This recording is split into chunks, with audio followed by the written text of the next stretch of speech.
Magandang hapon sa inyo guys, magandang gabi, magandang umaga. So, ituturo ko sa inyo guys paano magparangat ng mabilis. Kakalaro ko pa lang mga okay, 17 days played. Tapos naka 43 star agad, epic na, going epic na.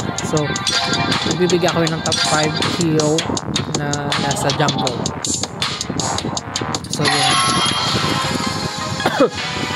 So, yung first natin, top 5. Top 5 natin ay si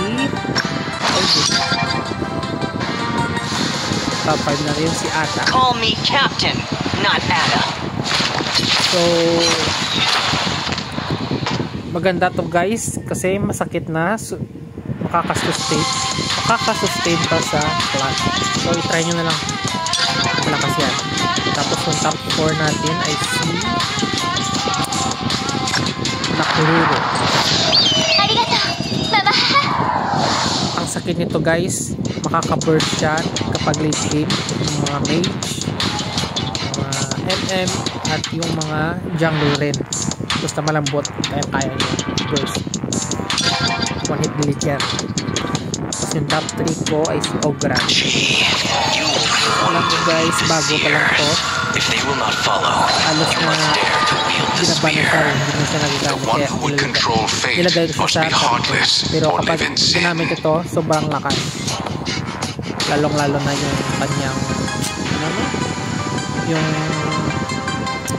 health mo kapag mababa na, auto kill ka talaga. So yan. So, yung top 2 natin ay si Janui. So bakit si Janui? Sobrang basic naman yan.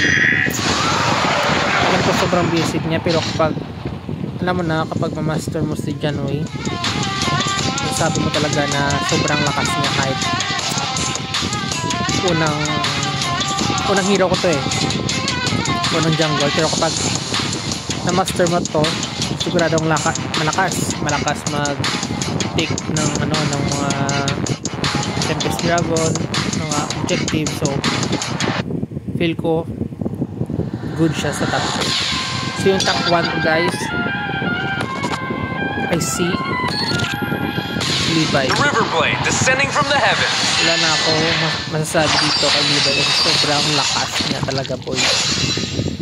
Sobrang lakas niya kapag ma-master mo yung ulti niya. So yung ulti niya kasi need mo muna unlock yung ulti niya kasi bago mo man-lock, need mo mag-stack ng basic attack. Basic attack ka basic attack ata yan o, isa, dalawa, for the basic attack bago mo magamit yung kaniyang ulti. So yung tips ko sa inyo guys, bago mag-flash, attack muna kayo sa minions or sa creeps, minions or sa monsters. So para makaka-stack up ka at para pagpasok mo makaka-ulti ka. So yan lang guys, thank you sa pag-load, subscribe kayo. So peace, enjoy sa paggamit ng top 5 hero ko guys. So try nyo na lang. Thank you.